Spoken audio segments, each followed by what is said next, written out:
মৃত্যু ভয়হীন চেতনা নিয়ে যারা রাজপথের হলে হলে সংগ্রাম করেছে, লড়াই করেছে, গুলির মুখে জীবন দিয়েছে, ইতিহাস লেখার সময় ভুল লিখতে পারবে, মিথ্যা লিখতে পারবে, কিন্তু বেঁচে থাকা ওই মানুষের স্মৃতি আর চিন্তাকে তুমি পরিবর্তন করতে পারবে না। এটাই হচ্ছে কিন্তু আসল সত্য। যারা সত্যকে এড়িয়ে চলতে চায়, সত্যকে অস্বীকার করতে চায়, আর নিজেরা কোনো কাম না করে মুসলিম জাতিসত্তা ইসলামী আদর্শ ঐতিহ্যের ধারক বাহক যারা, তাদের যে কোনো কৃতিত্ব হাইজ্যাক করে এরা কমিউনিস্ট বামপন্থী নাস্তিকদের ঘাড়ে তারা নিয়ে যেতে চায়।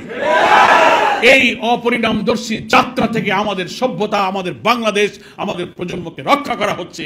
আমাদের এখনকার এই জুলাই অভ্যুত্থানের নতুন উত্তরাধিকার, এই মুগ্ধ সাহিত্যের যারা উত্তরাধিকার, সেই নতুন প্রজন্মের অপ্রতিরোধ্য বাংলাদেশের এখন এটা দায়িত্ব হয়ে পড়েছে এই সমস্ত রামবামদের হাত থেকে ইতিহাস বিকৃতিকে রক্ষা।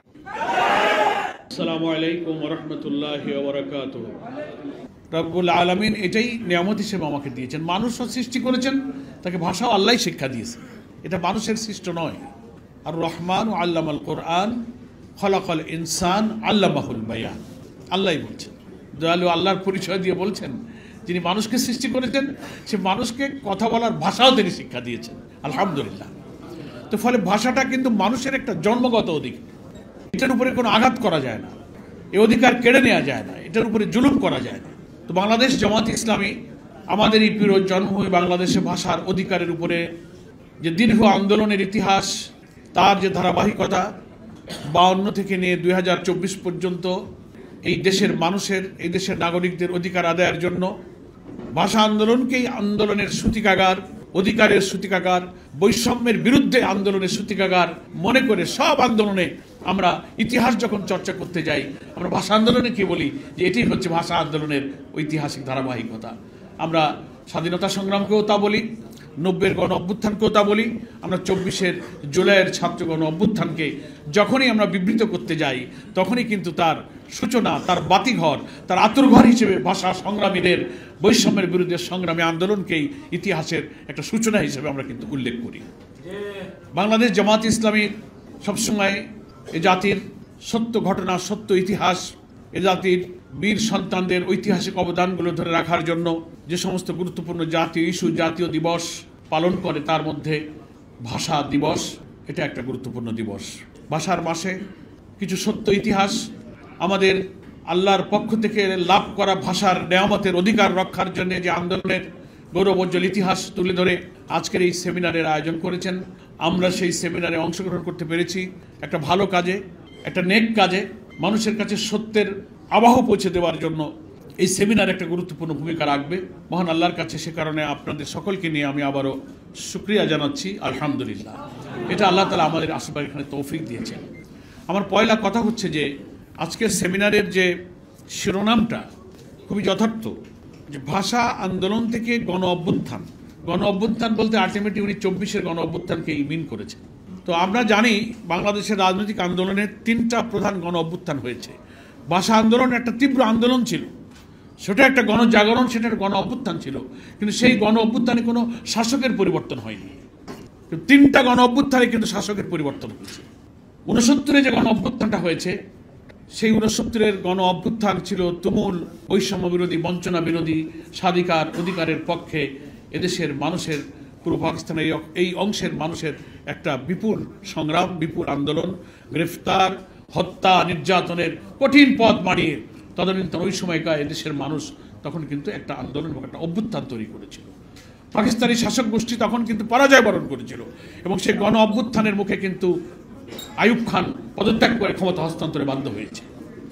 আইয়ুব খানের যুগ ছিল কিন্তু একটা কঠোর স্বৈর শাসনের যুগ। আপনারা জানেন যে আইয়ুব খানের শাসনামলেও কিন্তু তখন পাকিস্তানে জামাত ইসলামকে নিষিদ্ধ করা হয়েছিল।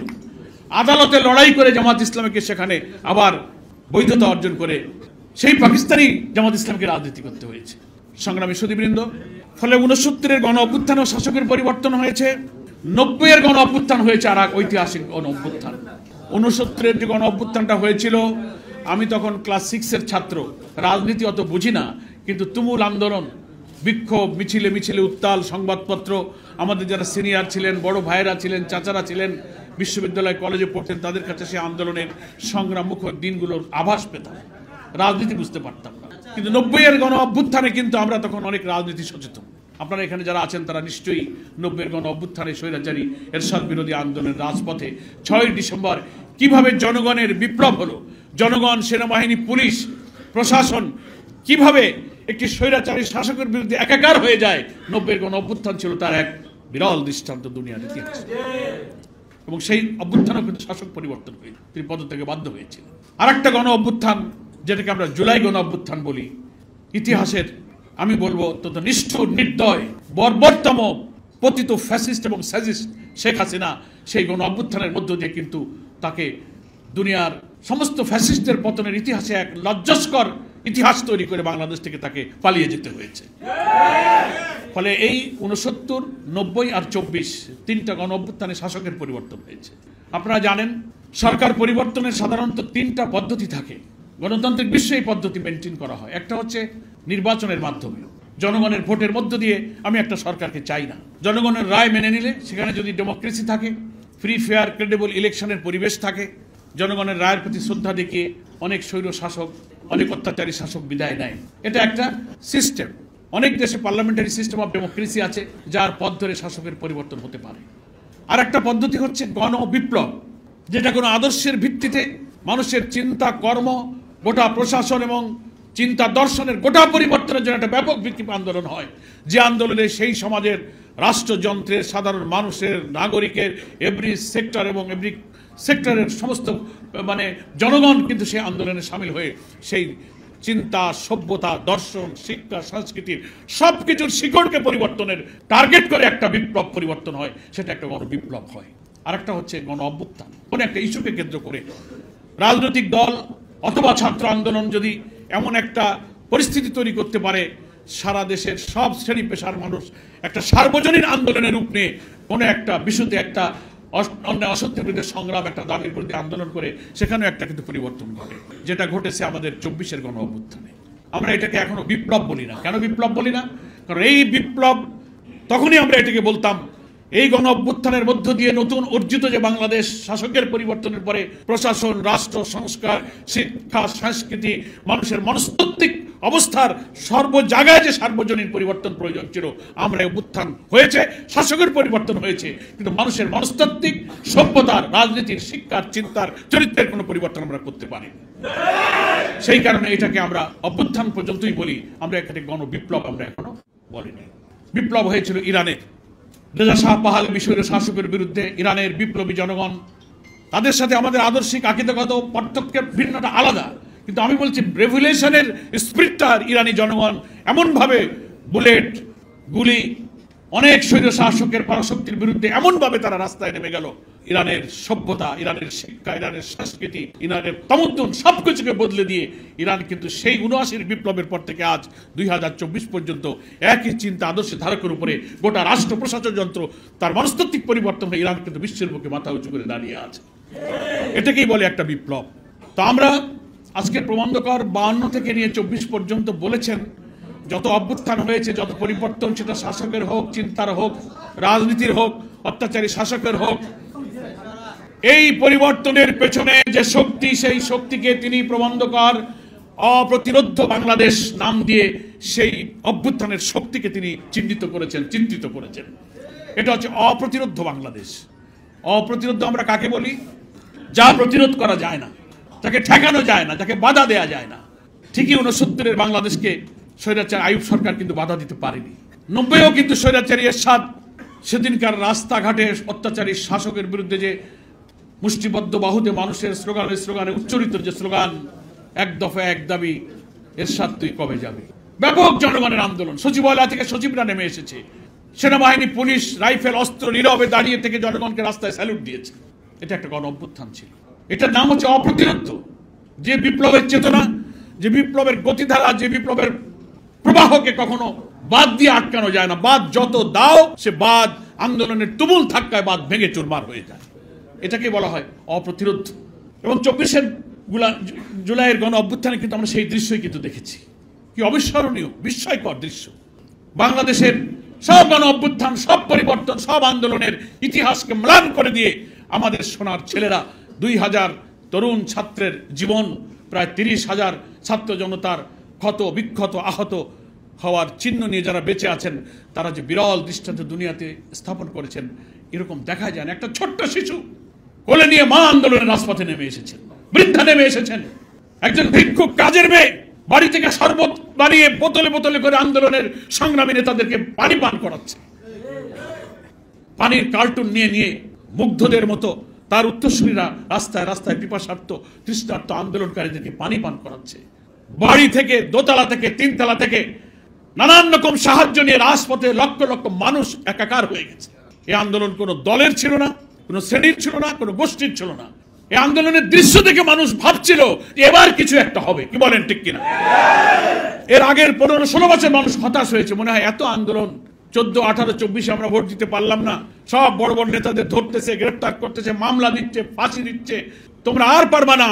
অনেকে হতাশ হয়ে বলতো শেখ হাসিনার মরে যাওয়া ছাড়া ও বোধহয় বিদায় হবে না, এটা বলতো কিনা বলেন? কিন্তু না, আল্লাহ সত্য প্রমাণ করেছেন, ওর মরতে হয়নি। ওর নির্লজ্জ পরাজয় এবং নিষ্ঠুর লজ্জাজনক দুনিয়ার ইতিহাসে ন্যাক্কারজনক পতনের দৃশ্যকে বেঁচে থেকেই ওর 2 চোখ দিয়ে দেখতে হয়েছে। মর্মে মর্মে বিবেকের দংশন করে তার মর্মে মর্মে যন্ত্রণা তৈরি করার জন্য আল্লাহ তাকে বাঁচিয়ে রেখেছেন। মৃত্যু হলে তো সে দেখতে পেত না। এটা ছিল এক এমন ঐতিহাসিক গণ অভ্যুত্থান, দুনিয়ার ইতিহাসে মানুষ দেখছে, আন্তর্জাতিকভাবে সারা দুনিয়ায় প্রবাসী বাংলাদেশের এই আন্দোলনে কিভাবে অনলাইনে সাহায্য করেছে, প্রযুক্তির মাধ্যমে এই আন্দোলনে অংশ নিয়েছে। এই পরিবর্তনের পরে সারা দুনিয়ার দেশে দেশে এই দেশের সংগ্রামী যে সমস্ত মানুষরা চলে গিয়েছিল, পালিয়ে গিয়েছিল, লেখাপড়ায় পেশায় কোনো রকম জীবন বাঁচিয়েছিল, তারা সব দেশে ফিরে এসেছে। এ কি বিপ্লব! এই জন্যই প্রবন্ধকারের 52 থেকে 24-এর এই গণ অভ্যুত্থানের মূল চালিকা শক্তিকে উনি একটা শব্দ দিয়ে যে আখ্যায়িত করেছেন, অপ্রতিরোধ্য বাংলাদেশ। এটি হচ্ছে যথার্থ একটা শব্দ। বাংলাদেশের মানুষ, বাংলাদেশের জনগণ, বাংলাদেশের মানুষ এবং বাংলাদেশের অত্যাচার বিরোধী, বৈষম্য বিরোধী, নির্যাতন বিরোধী, একনায়কতন্ত্র বিরোধী, কর্তৃত্ববাদের বিরুদ্ধে এদেশের মানুষের শক্তির যে নিউক্লিয়াস, এই 18 কোটি মানুষ হচ্ছে এক কথায়, এরাই হচ্ছে অপ্রতিরোধ্য বাংলাদেশ। 24-এর ইতিহাস দীর্ঘ ইতিহাস, এর উপরে কত বই লেখা যাবে, কত লিখছেন, আর্টিকেল লিখছেন, এডিটোরিয়াল লিখছেন, পোস্ট এডিটোরিয়াল লিখছেন, আরো অনেক ইতিহাস যুগ যুগ ধরে লেখা হবে। আমাদের শহীদদের নাম সোনার অক্ষরে স্মরণীয় হয়ে থাকবে, এটা ঠিক। কিন্তু বেদনা হয় তখন, যা আজকে সেমিনারে সবাই বলছেন, অনেক সত্য ইতিহাস কেন লেখা হয় না, লিখতে কেন মায়া লাগে? আপনাদের বিবেকে কি কোনো দংশন নেই? এখনই এই বিপ্লব হয়ে পারলো না 6 মাস, 6.5 মাস গণ অভ্যুত্থানের পরে, এখনই কারা এই আন্দোলনের মাস্টার মাইন্ড ছিল, এর কৃতিত্ব এখন হাইজ্যাক করা শুরু হয়েছে। যেসব দলের বড় নেতারা বলে যে না আমরা এই আন্দোলনে ছিলাম না, ভিডিওতে আছে, এই আন্দোলনে তার ছাত্ররা বলে আমরা এই মাস্টার মাইন্ড। কি বলবেন কি আপনি? কি হাইজ্যাক? আমি তো মনে করি মাস্টার মাইন্ড কারা, শহীদ কাফেলা ইসলামী ছাত্র শিবিরের কেন্দ্রীয় সভাপতি সেটা ঠিক কথাই বলেছে এই আন্দোলনের সব শহীদরা এবং গাজীরাই হচ্ছে এই আন্দোলনের মাস্টার মাইন্ড। এটা ছিনতাই করে লাভটা কি? শিবির কি করেছে বিশ্ববিদ্যালয়ে আর কি করেনি, এটা তো তোমার বক্তৃতা করে বলার দরকার নাই। ওই বিশ্ববিদ্যালয়, ঢাকার ছাত্র আন্দোলনে যারা দিনে রাতে মৃত্যু ভয়হীন চেতনা নিয়ে যারা রাজপথের হলে হলে সংগ্রাম করেছে, লড়াই করেছে, গুলির মুখে জীবন দিয়েছে, ইতিহাস লেখার সময় ভুল লিখতে পারবে, মিথ্যা লিখতে পারবে, কিন্তু বেঁচে থাকা ওই মানুষের স্মৃতি আর চিন্তাকে তুমি পরিবর্তন করতে পারবে না। এটাই হচ্ছে কিন্তু আসল সত্য। ফলে এই কৃতিত্ব হাইজ্যাক করার দরকার নাই। তেমনি ভাষা আন্দোলনের ইতিহাসেও ভাষা সৈনিক ডাকসুর জিএস অধ্যাপক গোলাম আজমের ইতিহাসটাও হাইজ্যাক শুধু না, গুম করে ফেলা হয়েছে। লজ্জা লাগে না? তামাদ্দুন মজলিস করে প্রিন্সিপাল আবুল কাসেম, আব্দুল মতিন, ভাষা সৈনিকরা, কত সিনিয়র লোকেরা 47-এ স্বাধীন হওয়ার পরে যখন কায়েদে আজম মোহাম্মদ জিনা প্রথম পূর্ব পাকিস্তানে আসলেন, ঢাকা ইউনিভার্সিটিতে কার্জন হলের সামনে তিনি যে বক্তৃতাটা করলেন যে Urdu and Urdu shall be the state language of Pakistan, ইউনিভার্সিটির ছেলেরা প্রতিবাদ করলেন নো, এটা হতে পারে না। এই তো এই অংশের উপরে ভাষার অধিকারকে খর্ব করার এই বক্তব্যটা এই অংশের মানুষকে আন্দোলনে কিন্তু রাজপথে নামিয়ে দিল, নাকি বলেন? তারপরে কি হলো? 48-এ তখন ঢাকা ইউনিভার্সিটির কেন্দ্রীয় ছাত্র সংসদ ডাকসুর জিএস ছিলেন ভাষা সৈনিক অধ্যাপক গোলাম আজম, বিপি ছিলেন অরবিন্দ ঘোষ, লেখা আছে, আপনি পড়েন রেকর্ডে। তার কিছুদিন পরে যখন পাকিস্তানের প্রাইম মিনিস্টার লিয়াকত আলী খান আসলেন ঢাকা ইউনিভার্সিটিতে, এই অংশের আন্দোলনের ছাত্রদের ভাষা আন্দোলনের উত্তাল আন্দোলন দেখে তিনি এসেছিলেন, ইউনিভার্সিটিতে বক্তব্য রাখছিলেন। তখন লিয়াকত আলী খানের কাছে একটা মেমোরেন্ডাম, একটা স্মারকলিপি দিয়ে ঢাকা বিশ্ববিদ্যালয়ের ছাত্র সংসদের পক্ষ থেকে ভাষার দাবির কথা, এই অংশের মানুষের স্বাধিকারের কথা তুলে ধরার সিদ্ধান্ত হয়েছিল। সেই স্মারকলিপিটা ড্রাফট করেছিলেন মরহুম বিচারপতি আব্দুর রহমান, তখন ঢাকা বিশ্ববিদ্যালয়ের কৃতি ছাত্র অধ্যাপক গোলাম আজমের ঘনিষ্ঠ বন্ধু ছিলেন জাস্টিস আব্দুর রহমান। আর ঢাকা বিশ্ববিদ্যালয়ের ডাকসুর জিএস হিসেবে সেই স্মারকলিপি অধ্যাপক গোলাম আজম নিজেই পাঠ করেছিলেন এবং লিয়াকত আলী খানের কাছে হস্তান্তর করেছিলেন। চকবাজারে 48 সালের তমদ্দুন মজলিস সহ ভাষার অধিকারের দাবিতে যখন আন্দোলনের সূচনা হলো, চকবাজার এলাকায় লিফলেট বিলি করতে গিয়ে অধ্যাপক গোলাম আজম গ্রেফতার হয়েছিলেন। তো আজকের ইতিহাসগুলোতে ভাষা আন্দোলনের কত আর্টিকেল, কত বই, কত কি, এগুলো তো বলাই হয় না। আর ডাকসুর জিএস এর তালিকা থেকে গোলাম আজমের নামটাই মুছে ফেলা হয়।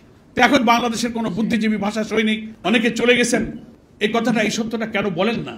একজন বক্তা আজকে সেমিনারে সত্যই বলেছেন, তারা হচ্ছে এরাই যারা সত্যকে এড়িয়ে চলতে চায়, সত্যকে অস্বীকার করতে চায়, আর নিজেরা কোনো কাম না করে মুসলিম জাতিসত্তা, ইসলামী আদর্শ ঐতিহ্যের ধারক বাহক যারা, তাদের যে কোনো কৃতিত্ব হাইজ্যাক করে এরা কমিউনিস্ট, বামপন্থী, নাস্তিকদের ঘাড়ে তারা নিয়ে যেতে চায়।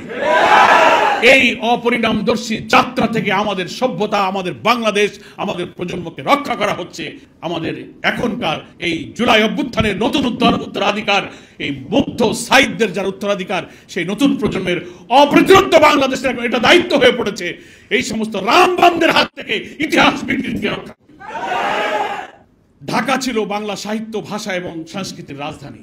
যখন আমরা আলাদা হয়ে বাংলাদেশ হয়ে গেলাম, এক শ্রেণীর বুদ্ধিজীবীরা, কলকাতা কেন্দ্রিক কবি সাহিত্যিকরা তখন কলকাতাকে বাংলা ভাষার রাজধানী এবং সাহিত্যের রাজনীতি, সঙ্গীতের রাজনীতি করে তারা সেটা প্রচার করতে লাগলো। এখানকার শিল্পী সাহিত্যিকরা কলকাতায় গিয়ে মনে হয় যেন মধুচন্দ্রিমায় গিয়েছেন। ওই যে তসলিমা নাসরিন বলেছে যে 47-এর সীমানাটা রাবার দিয়ে তুলে দিয়ে দুই বাংলাকে এক করে ফেলো। ওনারা অখণ্ড বাংলার স্বপ্ন দেখেন। আমাদের 55,126 বর্গমাইলের সীমানাটা ওনাদের পছন্দ হয় না। ওনারা নেহেরু ডক্টরিনের যে স্বপ্ন, অখণ্ড ভারতের স্বপ্ন এখনো দেখেন। ভারতের নতুন লোকসভার যে ভবন করা হয়েছে, সেই ভবনে যে মানচিত্রে স্থাপন করা, যে সেখানে বাংলাদেশ, আসাম সহ সেই এক বিশাল অংশ নিয়ে এমন করে মানচিত্র রেখে দেওয়া হয়েছে, এগুলো প্রমাণ করে বাংলাদেশের বিরুদ্ধে আধিপত্যবাদী শক্তি। ভারতকে দেশ হিসেবে আমরা শত্রু মনে করি না, রাষ্ট্র হিসেবে আমরা শত্রু মনে করি না, ভারতের জনগণকে শত্রু মনে করি না, কিন্তু ভারতের এখন ক্ষমতাসীন যে শাসক বিজেপি, চরম সাম্প্রদায়িক কর্তৃত্ববাদী একটা প্রতিক্রিয়াশীল শক্তি হচ্ছে সেই বিজেপি।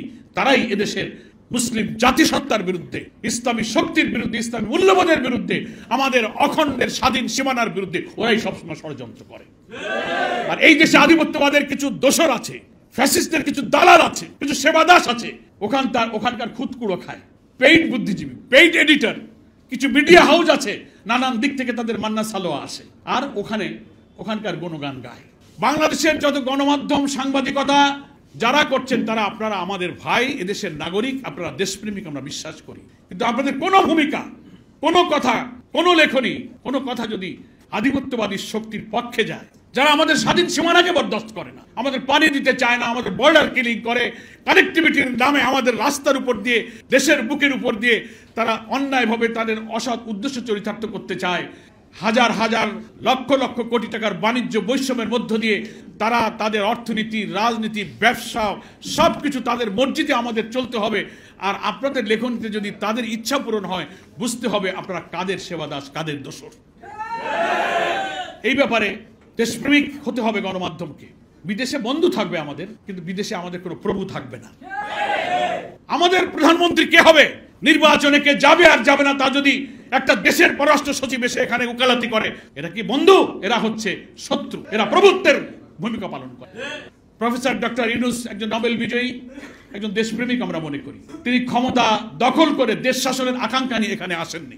এই লোকটার মাথা যেন নষ্ট করা না হয়, চারিদিকে যারা ঘিরে থেকে তাকে কেন্দ্র করে যার যার পারপাস সার্ভ করার কাজে ব্যস্ত আছেন, তাদেরকে দেশ এবং জাতির দিকে তাকাতে বলবো। 18 কোটি মানুষের জুলাই অভ্যুত্থানের অপ্রতিরোধ্য বাংলাদেশের শক্তির দিকে তাকে লক্ষ্য করতে বলবো। খুব সাবধান থাকবেন। আপনারা বাংলাদেশকে আর আমাদের মাঝ থেকে ছিনিয়ে নিতে পারবেন না, আমাদের এই সীমানাকে আপনারা আর ছিনিয়ে নিতে পারবেন না, আমাদের স্বাধীনতা, আমাদের অখণ্ডতাকে আপনারা আর দখল করতে পারবেন না। বারবার গণ অভ্যুত্থানে দেশের মানুষ যেমন জেগে উঠেছে, আমি মনে করি 40-এর গণ অভ্যুত্থানের পরে, 24-এর গণ অভ্যুত্থানের পরে যে নতুন বাংলাদেশের স্বপ্ন আমরা দেখছি, যে বাংলাদেশে অভাব অনটন থাকবে না, দুঃখ থাকবে না, দারিদ্র্য থাকবে না, অন্নহীনের কান্না, বস্ত্রহীনের মর্ম ব্যথা, নিরাশ্রয়ের আকুতি, অর্থনৈতিক শোষণ, জুলুম, আদালতের আইন, আদালতের সুবিচার, প্রত্যেক মানুষের যে হক অধিকার, ছাত্রদের রাজপথ কাঁপানো যে স্লোগান উই ওয়ান্ট জাস্টিস, সেই সুবিচারের বাংলাদেশ, এটাই হচ্ছে আমাদের স্বপ্নের বাংলাদেশ। আগামী দিনের নতুন আবাদ নির্বাচনের মধ্য দিয়ে আমরা সেই বাংলাদেশ গড়তে চাই। এই বাংলাদেশ গড়ার পেছনে কোনো কারিগররা যেন প্রফেসর ইউনূসকে আপনারা মাথা নষ্ট করে ভুল বুঝিয়ে আরেকটি সেবা দাসের দাসত্বের দিকে নিয়ে যাওয়ার চক্রান্ত আপনারা দয়া করে করবেন না। এই দেশ আমরা কম খাই, কম পড়ি, ধনী হই, গরিব হই, আমরা আমাদের স্বাধীন সত্তা নিয়ে মাথা উঁচু করে দুনিয়ার সামনে আমরা দাঁড়িয়ে থাকবো। দেশের জনগণকে আমি আজকের এই সেমিনার থেকে আহ্বান জানাবো, সততা, নিষ্ঠা, দেশপ্রেম, ষড়যন্ত্রের ঊর্ধ্বে থেকে আসুন। জামাত ইসলামের এই নতুন বাংলাদেশের ডাকে সাড়া দিয়ে বাংলাদেশের কোটি কোটি তরুণ সমাজ যারা আগামী দিনে দেশ চালাবে, আমাদের আমিরে জামাত বলেছেন, তরুণরা তোমরা এগিয়ে আসো, এই দেশের দায়িত্ব তোমাদেরকে আমরা দেব। জনগণ যদি রাষ্ট্রের দায়িত্ব জামাত ইসলামীকে দেয়, জামাত ইসলামী শাসক হবে না, জামাত ইসলামী সেবক হিসেবে দায়িত্ব পালন করবে। সেখানে নেতৃত্ব দেবে আমাদের তরুণ এবং এই যুব সমাজ। এই অভ্যুত্থানের পরে আমাদের আরেকটি মনস্তাত্ত্বিক বিপ্লব প্রয়োজন হবে। বিপ্লব মানে হচ্ছে পরিবর্তন, রেভলিউশন। বিপ্লব মানে আমরা সব গাবড়ে যাই, মানে আবার বোধহয় আরেকটা মারামারি কাটাকাটি। নো, এই যে বিপ্লব আমরা মনে করি যে পরিবর্তন, মানুষের চিন্তা, আদর্শ এবং কর্মের পরিবর্তন, এটাই হচ্ছে একটা বিপ্লব, এটা একটা পরিবর্তন, এটা একটা complete change of the society. গোটা সমাজের আদর্শের পরিবর্তন, দৃষ্টিভঙ্গির পরিবর্তন, চরিত্রের পরিবর্তন, নৈতিকতার পরিবর্তন, রাষ্ট্রযন্ত্রের পরিবর্তন, বিচার ব্যবস্থার পরিবর্তন, শিক্ষানীতির পরিবর্তন, complete change, that is called revolution. সেই বিপ্লবটা হবে রক্তপাতহীন বিপ্লব, ব্লাডলেস রেভলিউশন। মক্কায় যে বিপ্লব করেছিলেন প্রিয় নবী মুহাম্মদ মুস্তাফা সাল্লাল্লাহু আলাইহি ওয়াসাল্লাম, ইতিহাস বলে এই বিপ্লবই ছিল দুনিয়ার একটা রক্তপাতহীন ব্লাডলেস রেভলিউশন। সামনে একটা ব্লাডলেস রক্তপাতহীন নতুন বিপ্লব চাই, যে বিপ্লব হবে বাংলাদেশের মনস্তাত্ত্বিক বিপ্লব, সাইকোলজিক্যাল রেভলিউশনের মধ্য দিয়ে আমরা মানুষের চিন্তা, আদর্শ, মননকে পরিবর্তন করে আমাদের সুখী সমৃদ্ধশালী সোনার বাংলা আমরা ইনশাআল্লাহ গড়ব। আজকের এই সেমিনারে সকলকে ধন্যবাদ জানিয়ে, মোবারকবাদ জানিয়ে, ভাষা সৈনিকদের জন্য আল্লাহ তাআলার কাছে মাগফিরাতের জন্য কামনা করে, সকল অভ্যুত্থানে যারা দেশকে ভালোবেসে জীবন দিয়েছেন তাদের জন্য আল্লাহর কাছে কল্যাণ কামনা করে, আহত অসুস্থ জুলাই যোদ্ধাদের সুস্থতা আরোগ্য কামনা করে, আমাকে আজকের এই সেমিনারে দুটি কথা বলার জন্য সুযোগ দেওয়ার জন্য জামাত ইসলামী ঢাকা মহানগরীকে ধন্যবাদ জানিয়ে আমি আমার বক্তব্য শেষ করছি। আল্লাহ হাফেজ। বাংলাদেশ জিন্দাবাদ, জামাত ইসলামী জিন্দাবাদ।